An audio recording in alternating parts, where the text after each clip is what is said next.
My name is Arthur.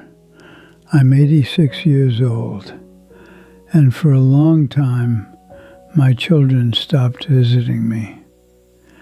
At first it was small things, busy schedules, late replies.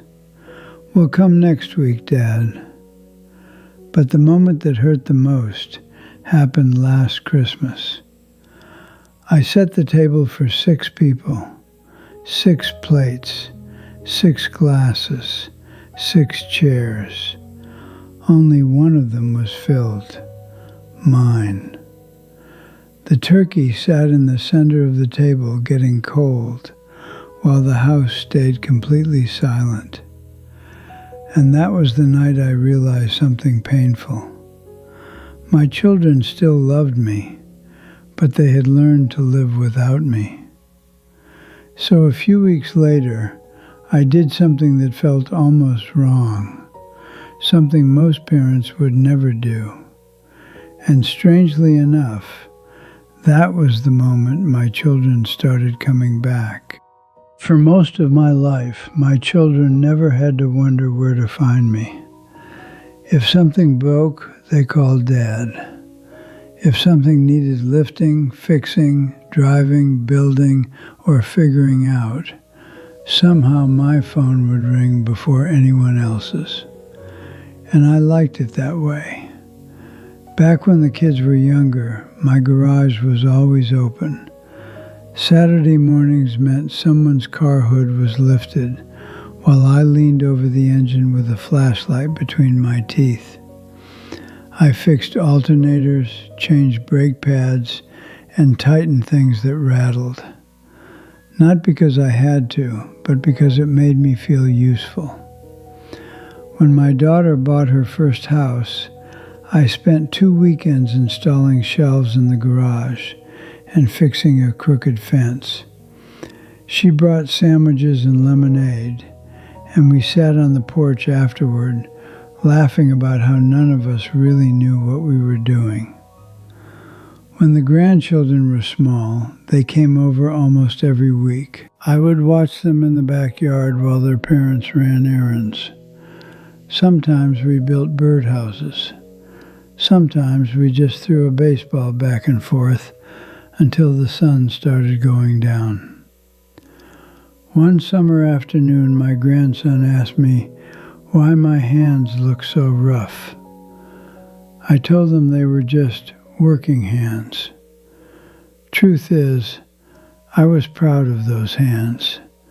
They meant I could still help. I drove across town to pick up furniture.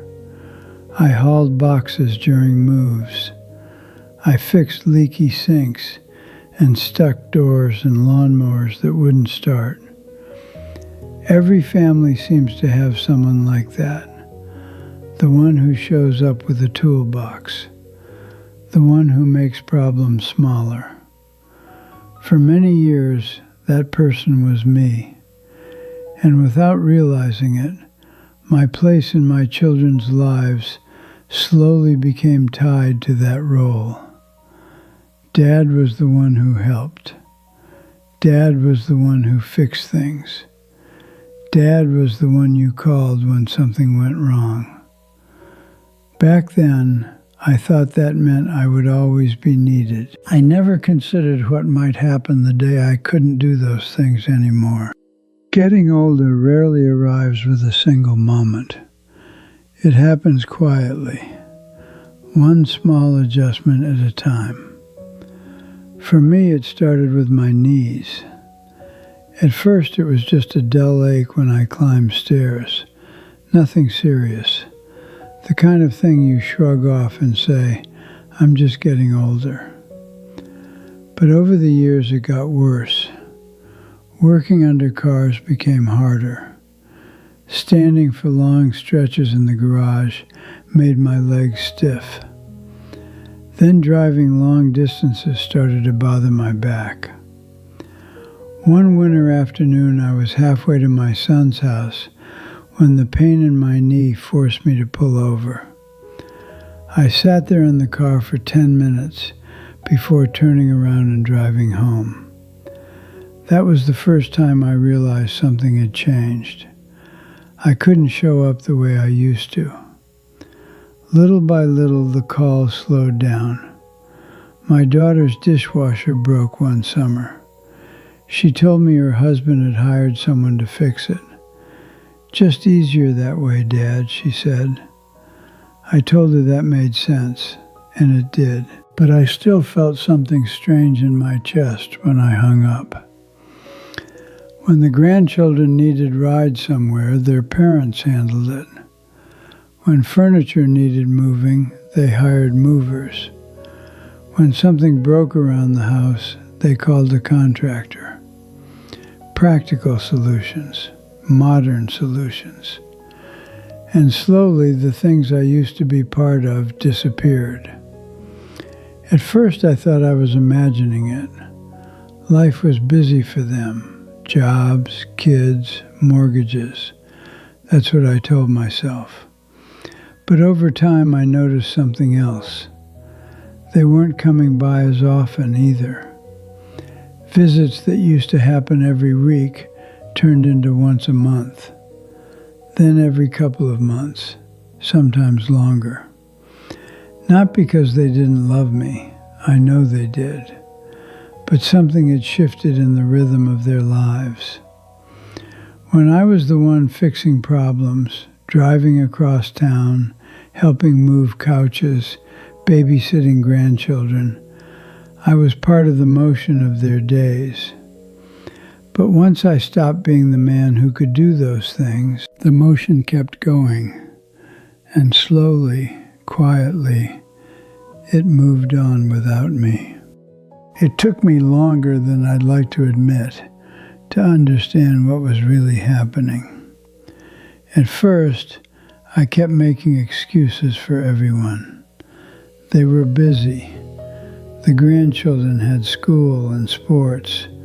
Traffic was bad across town. Life moves faster now than it used to. I told myself all of that so many times, it almost sounded like the truth. But one evening, I was sitting on the back porch, watching the sun go down behind the trees, and the thought finally arrived. Clear, uncomfortable, but honest. My children hadn't stopped loving me. They had simply stopped needing me. For most of their lives, I had been part of their routine because I helped carry the weight of things, fixing problems, driving places, watching the kids, being the person they called when something went wrong. And when those things disappeared, so did the reason to come by as often. It wasn't cruel. It wasn't intentional. It was just how life had rearranged itself. Their homes were full now. Their calendars were crowded. Their problems were being solved by other people. And somewhere in that shift, I had quietly moved from the center of their lives to the edge. That realization hurt, not because I believed they didn't care, but because I finally understood something I hadn't wanted to see. Love and presence are not the same thing. You can love someone deeply and still build a life that no longer includes them very often. That evening on the porch, I sat there for a long time thinking about that. The birds settling into the trees, the neighborhood getting quiet. And for the first time, instead of asking why my children weren't coming around more, I asked myself a different question. What would happen if I stopped trying so hard to stay in their lives? The decision didn't feel brave. It didn't feel wise. If anything, it felt a little sad, and maybe even a little frightening. For years, I had been the one keeping the thread between us alive. I called first. I checked in. I asked about their days, their kids, their plans for the weekend. Sometimes those calls were warm and easy. Other times they were quick conversations, squeezed between errands. But they existed because I made them exist. So one morning, after another short phone call that ended with, "Sorry, Dad, I've got to run," I did something different. I didn't call again the next week or the week after that. I stopped offering help too. When someone mentioned needing something fixed, I didn't jump in with suggestions. When someone talked about being busy, I didn't offer to drive across town or take something off their plate. Not because I was angry, and not because I wanted to punish anyone. I was simply tired of trying to remain useful in ways my life no longer allowed.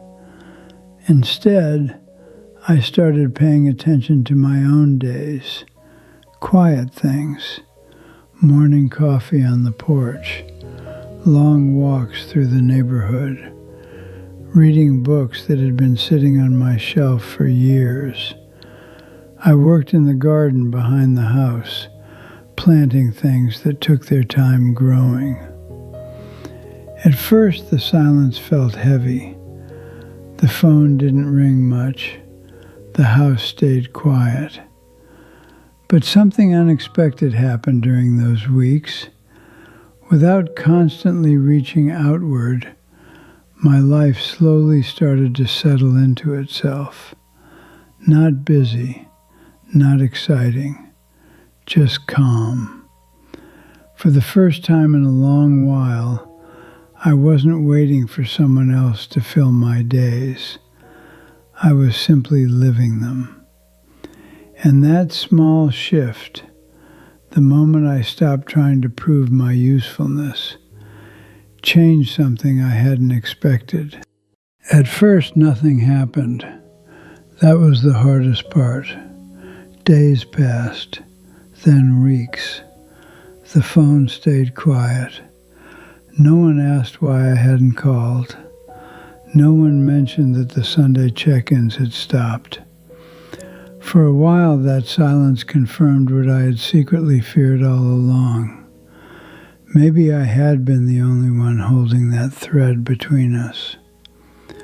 Some evenings I would sit in the living room with the phone on the table beside me, wondering if I should just call like I used to, just to hear their voices, just to remind them I was still here. More than once I even picked up the phone, but each time I put it back down, not out of pride, just out of curiosity. I wanted to see what would happen if I wasn't the one reaching first. The house felt different during those weeks.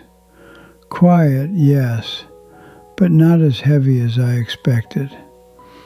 Instead of waiting by the phone, I started filling my days in smaller ways. Morning coffee on the back porch, watching the birds fight over the feeder, walking slowly through the neighborhood park where the trees were older than most of the houses. I started noticing things I had missed when I spent so much time trying to stay connected to everyone else. The way the afternoon light moved across the yard, the sound of the wind through the fence, the quiet rhythm of a day that belonged entirely to me. Something surprising happened in that silence. I began to feel calmer, not because my children suddenly became less important, but because I stopped measuring my place in their lives by how often the phone rang. For the first time in years, I wasn't chasing after the feeling of being needed. I was simply present. And strangely enough, that made the quiet easier to carry. The first call came about 6 weeks later. It was a Tuesday afternoon. I had just come back from a walk and was sitting in the kitchen with a glass of water when the phone rang. I looked at the screen. It was my daughter. For a moment I just stared at it, not because I was upset, but because something about the moment felt different. When I answered, she sounded slightly surprised. "Dad?" "Yes." There was a pause on the other end of the line. Then she said something I hadn't heard in a long time. "Dad, we haven't heard from you." Her voice carried a kind of curiosity, not accusation, just concern. I told her I had been fine, taking walks, spending time at home. Nothing dramatic, just living. Another pause. Then she said a little more softly, "I was thinking maybe I could come by this weekend." I told her that sounded nice, and that was it. No long conversation, no explanations about why I had stopped calling. We didn't talk about the silence at all, but somehow it had already said everything. After that first visit, something subtle began to change. Not all at once, not dramatically, just small things. My daughter came by that weekend like she said she would. She brought coffee from a place she liked across town, and we sat in the backyard talking about ordinary things. The kids, her work, the neighbor's dog that barked too much. There was something different about that afternoon. She wasn't rushing. She wasn't checking her phone every few minutes. She stayed longer than I expected. When she left, she hugged me the way she used to when she was younger. Not the quick, polite kind of hug you give someone you're about to leave behind. The next week, my son called. He asked if he could bring the grandchildren over for an hour. They ran through the backyard the way kids always do, loud, fast, full of energy that seems to belong to a different world than old age. We sat on the porch while they played.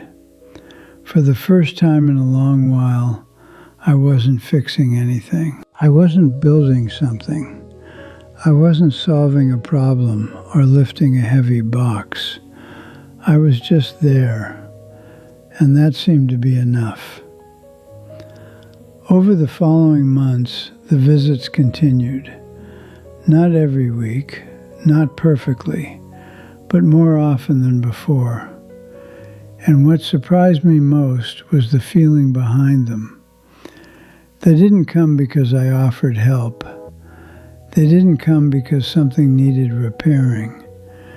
They came because they wanted to see me. Some afternoons we just sat in the yard watching the light change. Other times we talked about memories from years ago.